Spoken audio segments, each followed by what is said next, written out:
قال الله عز وجل في كلامه المجيد والفرقان الحميد فأعوذ بالله من الشيطان الرجيم بسم الله الرحمن الرحيم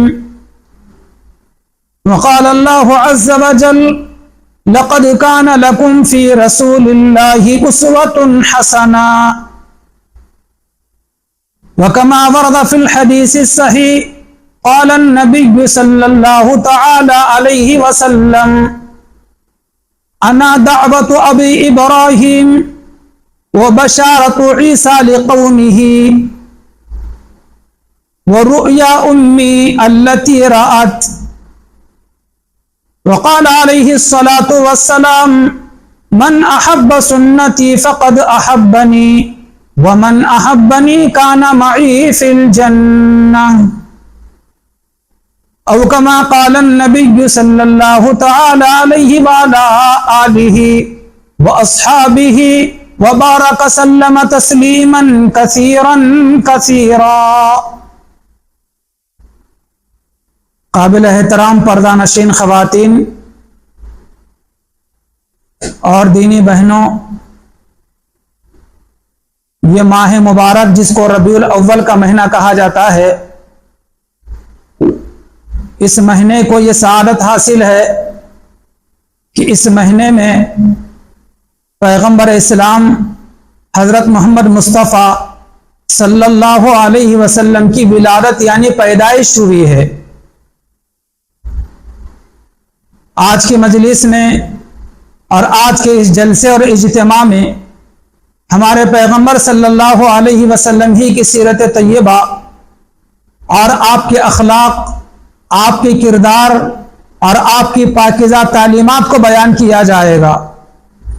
اللہ تعالیٰ سے دعا ہے کہ اللہ تعالیٰ ہمیں ہمارے نبی صلی اللہ علیہ وسلم سے سچی پکی محبت عطا فرمائے اور آپ علیہ السلام کے پیغام کو، آپ کے تعلیمات کو سن کر اس کے مطابق عمل کرنے کی توفیق عطا فرمائے. محترم خواتین اور دینی بہنوں، یہ مہینہ ماہ ربیع الاول کا اسلامی سال کا تیسرا مہینہ ہے. ربیع کے معنی آتے ہیں بہار کے. آج سے 1450 سال پہلے، تقریباً 1499 سال پہلے آج سے شہر مکہ کے اندر ایک بہار آئی تھی اور اس بہار کے اندر ایک پھول کھلا تھا، جس پھول نے، اس پھول کی خوشبو سے ساری دنیا معطر اور خوشبودار ہو گئی تھی. جانتے ہیں اس پھول کا نام کیا ہے؟ اس پھول کا نام ہے محمد صلی اللہ علیہ وسلم. جب یہ نام ہمارے سامنے آئے، ہمارے کانوں سے ٹکرائے، ہم اپنے کانوں سے سنیں یا اپنے قلم سے لکھے یا زبان سے پڑھے، تو دل کے خلوص کے ساتھ میں درود شریف پڑھنا چاہیے. حضور کا نام نامی اسم گرامی سن کر یا لکھ کر یا پڑھ کر درود شریف پڑھنا چاہیے، ورنہ اس مسلمان بندے و بندی کو بخیل کہا گیا ہے جو حضور کا نام سن کر بھی درود نہیں پڑھتے. ایک مرتبہ ہم نام نامی اسم گرامی سن کر درود پڑھتے ہیں، اللہ تبارک و تعالی ہمیں 3 چیزوں سے نوازتے ہیں. ایک تو یہ ہے کہ 10 نیکیاں عطا فرماتے ہیں اللہ پاک، دوسرا یہ ہے کہ 10 گناہوں کو معاف کرتے ہیں، اور تیسرا یہ ہے کہ جنت میں 10 درجات ہمارے بلند ہوں گے. نعت کا شعر آپ نے سنا ہوگا، بڑا پیارا شعر ہے یہ. شاعر کہتا ہے، سن کر نبی کا نام جو دل سے پڑھے درود، سن کر نبی کا نام جو دل سے پڑھے درود، اس امتی پہ نارے جہنم حرام ہے. اس لیے دل کے خلوص کے ساتھ میں حضور کا نام نامی اسم گرامی سن کر، پڑھ کر یا لکھ کر ضرور درود شریف پڑھنا چاہیے. اس میں کبھی کنجوسی اور بخالت نہیں کرنا چاہیے. تو آج کے اس اجتماع میں اور آج کی اس مجلس و جلسے میں پیغمبر اسلام صلی اللہ علیہ وسلم کی سیرت طیبہ کو سننے کے لیے آپ بڑی تعداد میں بہنیں جمع ہیں. اللہ تعالیٰ آپ کا یہاں جمع ہونا